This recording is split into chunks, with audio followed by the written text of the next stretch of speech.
नाज़रीन, मैं हूँ इरशाद खोखर। आप देख रहे हैं चैनल थर्ड पार्टी एनालिस्ट। आज की रिपोर्ट, अवाम भूखा प्यासा रुल रहा है और किस तरह जो है मैं आपको हक़ाइक़ बताऊंगा कि सिर्फ फ़ोटो सेशन के ज़रिए अवाम का पेट भरने में महकमा खुराक के लोग लगे हुए हैं। वो क्या किस्सा है, चीखो पुकार है, सिर्फ फ़ोटो सेशन पे वीडियो नहीं रखी, ये नहीं रखा, वो नहीं रखा। अवाम को कहाँ आटा मिल रहा है, कहाँ है वो 55 रुपये का आटा, उसके हक़ाइक़ बताऊँगा। और मैं आपको 2-3 पहले के व्लॉग में बताता रहा हूँ कि ओमनी ग्रुप का रसूख क्या रहा है फूड डिपार्टमेंट में। और अब वो ओमनी ग्रुप का एक जो वो थारा वाली कहानी बताइए, ऐसी कहानी आज आपको बताऊँगा कि उनके सामने चीफ मिनिस्टर सिंध सैयद मुराद अली शाह भी बेबस। वो किस तरह बेबस और कैसी नौबत आ जाती है कि 19 ग्रेड का अफसर को वज़ीर आला सिंध की परवाह नहीं, वो ओमनी के बलबूते पे। महकमा खुराक की कहानी मैं आपको बताता रहा हूँ कि अब तो ये ट्रेंड चल गया है कि जो जितना बड़ा लुटेरा है वो उतना बड़ा दबंग ऑफिसर काउंट होता है। मैं सोशल मीडिया पे देखता रहा हूँ उनके पेजेस पे क्या क्या हो रहा है कि कौन दबंग ऑफिसर है। और हरिराम किशोरीलाल साहब की वजारत वो उन्होंने कैसे गवाई, उसके पीछे कौन था और अब वो क्या कर रहे हैं मीरपुर खास में, वीडियो के साथ बताऊंगा। 650 रुपये जब फी बोरी पे कमीशन की बात आए तो आटा वाटा आप भूल जाएं। इसके अलावा एक किरदार महकमा खुराक में बड़ा किरदार रहा है उसका, महकमा खुराक में बड़ी चट्टी, वो भट्टी कौन है उसके मुतालिक भी बताऊंगा कि किस किस का उन्होंने कैसे काम होता रहा है। ये चट्टी आप समझ रहे होंगे, चट्टी मतलब वो सिंधी का एक लफ्ज़ है, चट्टी का मतलब कि वो बड़ी फटीक, वो कौन है और उसके पीछे कौन, ये सारे कुछ पैदा करने वाले कौन। और अभी भी मैंने कई इजला से मालूम किया है कि वो चक्की वाले रुल रहे हैं, चक्कियों का कोटा नहीं मिल रहा है। तो ये है आज की कहानी, आज की रिपोर्ट। तो वो दोस्त जिन्होंने अभी तक हमारा चैनल सब्सक्राइब नहीं किया है, सब्सक्राइब करें और रिपोर्ट अच्छी लगे तो दोस्तों के साथ शेयर ज़रूर करें। और ये याद रखें कि सब्सक्राइब करें और बेल के बटन को भी ज़रूर दबाएँ ताकि हमारी हर वीडियो आपके पास उसका नोटिफिकेशन बर वक्त पहुँच जाए। सबसे पहले बताता हूँ आपको, ये फ़ोटो सेशन, ये जो गंदम की रिलीज़ 16 तारीख से शुरू हो गई है। मैं तो दंग रह गया हूँ। अफसरान की चीखो पुकार सिर इस पे के पेज पे, व्हाट्सएप पे, सोशल मीडिया पे, फेसबुक पे नहीं आए फ़ोटो रखो, कौन से ज़िले में कौन से मिल के स्टॉल लगे हुए हैं, क्या हो रहा है, वीडियो लोड हो रहा, आटा लोड हो रहा है, अवाम खड़े हैं, ये सब फ़ोटो सेशन है। तब कहाँ, मैंने जैसे आपको बताया कि ये 10-20% भी नहीं होगा। ये जो 55 रुपये की कहानी इन्होंने आटे की रखी, एक आटे का रेट क्यों नहीं करते, क्यों नहीं एक आटे का रेट करते कि आवाम को गली गोचों से भी वही आटा मिले, भले थोड़ा ज़्यादा मिले। लेकिन ये उसके पीछे आपको बताऊं कि ये कहानी सारी क्या है, ये सारी करप्शन की कहानी है। आवाम को कुछ नहीं मिलने वाला, सिर्फ आवाम का पेट फ़ोटो सेशन भरते रहे। और ये उनके पेट, फूड वालों की करप्शन माफिया के पेट तो ऐसे ही भरेंगे। जब आवाम के पेट भरेंगे तो फिर उनके पेट तो खाली रहेंगे। तो ये फ़ोटो सेशन में आपको क्या बताऊं, मैं तो दंग रह गया हूं। और एक कहानी बताऊं आपको कि जिस तरह मैंने आपको बताया कि ओमनी ग्रुप बड़ा हावी है, बड़ा हावी है। ओमनी ग्रुप के चर्चे बहुत चल रहे हैं। लेकिन अब जो जावेद थारा वाली मैंने कहानी आई है, तो वो पहले तो 3-4 साल वो मामला ठंडा था अनवर मजीद और एजी मजीद का। लेकिन अब जावेद थारा की जब से मैंने कहानी सुनी है तो मुझे लगता है कि वो एक्टिव हो गए हैं और वज़ीर आला सिंध साहब भी कुछ नहीं कर सकते। ये आपको मैं बता रहा हूँ तकरीबन 7 साल पहले की कहानी। उस वक्त सैयद मुराद अली शाह वज़ीर ख़जाना थे। उस वक्त जब फूड डिपार्टमेंट में प्रोक्योरमेंट हुई थी, मैं वो रिपोर्ट कर चुका हूँ कि उस वक्त बारदाने पे 60 करोड़ रुपए का कमीशन, वो किस तरह अदादी की कहानियाँ।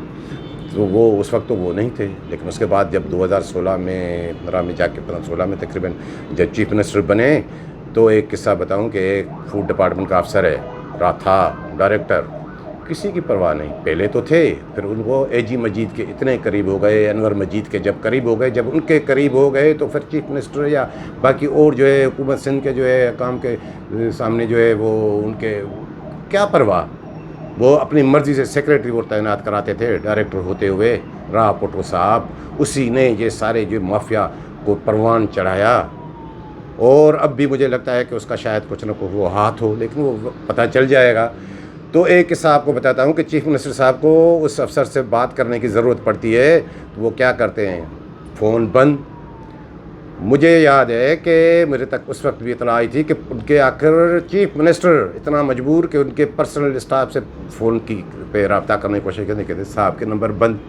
पता चलता है कि साहब कहाँ हैं, सब मालूम करें, जामचोरों में, अपने गांव में, 7 में कहाँ हैं, कहीं पता नहीं, आखिर पता चला कि नहीं वो अपने हैदराबाद वाले बंगले पे हैं। वहाँ कोई ज़रूरी काम था, वहाँ बंदा एक जो शख्स जाता है, वहाँ उसको जाके उठाता है और वो बात करते हैं, क्योंकि उसका स्टाइल ही ऐसा, वो 5 बजे से पहले तो दफ्तर आते नहीं थे, वो तो अपने स्टाइल उससे चलते थे। क्यों चलते थे? हाँ ठीक है, हल्के का मसला तो है, चीफ मिनिस्टर के हल्के के तो हैं, लेकिन ये कहानी भी है। और मैंने आपको जैसे बताऊँ कि एक कहानी और भी है, मुझे याद है कि एक MNA साहिबा सांगड़ की, उन्होंने एक अफसर था उसकी ट्रांसफ़र कराई, उनकी जगह एक और अफसर को रखवाया। वो मेरे ख्याल में वो इकबाल कासमानी साहब थे जो अभी रिटायर हो गए हैं। उधम मच गया, चीफ मिनिस्टर ने अहकाम जारी किए कि इसको रखें और मुनव्वर आरई को हटाएं। मुझे याद है कि मुनव्वर आरई 2 दिन के बाद कैसे आ गया। वही कहानी उस डायरेक्टर ने बनवाई कि अब इसको आरई तो अपना बंदा है, इसको कैसे हटाया जाए। अब वो आरई नेब के कैद में भी था, अभी जो 1-1.5 हफ्ता वो मुअत्तल भी है, वो आ गया है। लेकिन ये 3-4 साल पहले की कहानी बताता हूँ कि मुझे याद है, मैं उस वक्त रिपोर्ट कर चुका हूँ। वो यही जावेद थारा उनके मिल जाते हैं, वो मामला गोमनी ग्रुप वालों के पास जाता है, चीफ मिनिस्टर को वहाँ से पीछे हटना पड़ता है। जो वो चाह रहे थे वही वहाँ पे सांगड़ में DFC तैनात होते हैं। जब कहानी ऐसी हो तो अवाम को क्या मिलेगा। और वही जो मैंने आपको बताया कि एक कोई बड़ी चट्टी फूड डिपार्टमेंट पे, परवेज़ भट्टी, ये ठेकेदार है, ठेकेदारों का बड़ा किरदार रहा है फूड डिपार्टमेंट के लूट मार में। ये कीड़ा लग गया, ये लग गया, लेकिन ये बड़े डाकू है, ये हाथी हैं, ये खाते रहे हैं, बड़े बड़ों के काम उतारे हैं। आप लाड़काना रीजन में चले जाएं, वहाँ जितनी भी बड़ी करप्शन हुई है उसमें परवेज़ भट्टी इन्वॉल्व है। मुनीर सांगरू क्या है, अरबों रुपए की गंदम खा गया। मंठार नूनारी क्या है, और इब्रार उन्नड़ जो बाहर बैठा हुआ है, उसको किसने शीशे में क्या उतारा, उसके साथ क्या किया, ये सारी कहानियाँ। और वो उसके पीछे ये ठेकेदार है, वो अब भी उनके गुड बुक्स में है। परवेज़, अब फूड डिपार्टमेंट में मसला क्या होता है कि ये जो चोर हैं, लुटेरे हैं, गंदम निकालना चाहते हैं, लेकिन उनमें सबसे बड़ा ये मसला होता है कि ख़रीदार कौन मिले।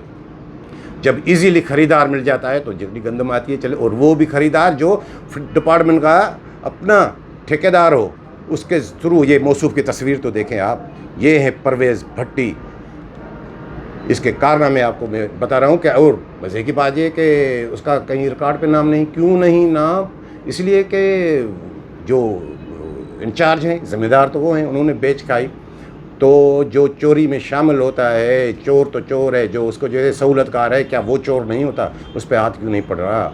और आज भी वो दूसरा ठेकेदार अल्ताफ़ शेख, वो उनके जो नूर राइस मिल दादू में, खैर प्रनाथ शाह में, वो क्या है, वो आज भी वहीं पे मैटर करते हैं दादू में। मुझे जो अभी तक इतला मिलती हैं कि वो है। और वहाँ के दादू और जान शोरों का जो हेड क्लर्क मजीद सूमरो क्या है, क्या कुछ हो, ये अवाम को कैसे रिलीफ मिलेगा? ये सारे मैं आपको किरदार बता रहा हूँ कि ये किरदार आप जाने तो सही। और एक तो नेब में है वो नौशेर फ़िरोज़ वाला अजीम आरई, ये सारी वहाँ की चेन बनी हुई है। ये सारा जो गुनाह जो हो रहे हैं इसमें, ये आपको मैं एक एक कड़ी से बताता हूँ कि ये किसकी पैदा करता है, ये किसकी प्रोडक्ट हैं। और अभी गंदम का रिलीज़ हुआ है, तो जैसे मैंने आपको बताया था कि सबसे बड़ा नुकसान जो सिंध को होता है वो सक्खर से होता है, वहाँ ज़्यादा गंदम दी जाती है। अब वहाँ एक और तमाशा मच गया है कि बाकी शिकारपुर चले जाएं, लाड़काना चले जाएं, इधर उधर तो फीमेल को 6-6 हज़ार 5-5 हज़ार बोरी गंदम मिलती है। यहाँ 1500 क्यों 15 दिन के लिए? गंदम मिलों को चलाने के लिए नहीं होती, चोर मिलों को गंदम दी जाती है। 1500, वहाँ की पॉपुलेशन कितनी? जब वो क्या अवाम का कसूर है कि सक्खर रीजन में जो 11% सिंध की पॉपुलेशन है, वहाँ फ्लोर मिलों की तादाद जो है 50-60% हो। क्यों इतनी गंदम? अवाम के लिए गंदम है या मिल वालों के लिए गंदम है? अब देखें कि वो 1 तारीख से जो नया कोटा आता है उसमें क्या कहानी होती है। और चक्कियों का मामला भी अलग है। अभी तक कई ज़िलों में मैंने देखा है, दादू में इधर उधर वो चक्की वाले भी चिल्ला रहे हैं कि हमें कोटा नहीं मिल रहा, शायद इसलिए कि वो रेट बढ़े। और मैंने वो देखा है कि अब तो चक्कियों में एक वो जो अफसर है अकाउंट्स का बड़ा अफसर, जो मैंने आपको बताया था कि 5 साल में कैसे वो 5.5 साल में 17 ग्रेड से 19 ग्रेड में पहुंच गया, वो उसका भी दिलचस्पी है। वो नुमान कुरैशी हैदराबाद में, उसके भतीजे यासिर का टंडोला यार का मसला, और ये सारे सब इसी में लगे हुए हैं, सब कोटा के पीछे लगे हुए, सब के हाँ ये मुफ्त का माल मिले तो हम लूट के खा जाएँ। और अब आपको बताऊं कि असल कहानी कि मैंने जैसे कहा कि मीरपुर खास रीजन में कौन गया था, मैंने आपको बताया था वहाँ क्या हुआ है। मैंने वो मुझे दबंग ऑफिसर आ गया है, दबंग ऑफिसर, दबंग मक्सी साहब। अब मेरे पास 3-4 दिन पहले एक वीडियोज़ आई हैं, वो जब मेरी आदत होती है कि ये आ गई चीज़ तो मैं जब तक उसको अपनी तहकीकात मुकम्मल नहीं करता वो नहीं करता। तो वहाँ ये पता चला कि वहाँ जाके मीरपुर खास में एक किरदार है DFC जो भी बैठा हुआ है, 500 रुपये मेरे, 500 रुपये ऊपर वालों के, 150 रुपये मेरे। तो मिल वालों ने, वहाँ कई मिल वालों ने मुझे जो इतला पहुँची, चक्की वालों ने एतराज़ात किए कि इतनी कमीशन कहाँ भाई। उन्होंने कहा तो आपसे आटा कौन ले रहा है, आटा तो आप ऐसे ही 55 रुपये में वो चलाते रहेंगे और बाकी आपको फ़ायदा है क्योंकि सरकारी गंदम का रेट इतना है 49 तकरीबन 49 रुपये, और 5900 में प्राइवेट मार्केट में गंदम बिक रही है, तो आप बैठ के खा जाएँ। यही कहानी है। तो वहाँ जाके एक किरदार है, ये तस्वीर तो देखें इस जियाले की, ये कौन है पता है? ये संदीप है, संदीप वज़ीर खुराक जो थे हरी राम किशोरी लाल साहब, उसके भतीजे हैं। इसी के कारनामों की वजह से और ख़याम की वजह से उनके किस्से बड़े बड़े ऊपर जाके पहुँचे। उनकी जो है वजारत गई थी, उसको जो है वजारत से हाथ धोने पड़े।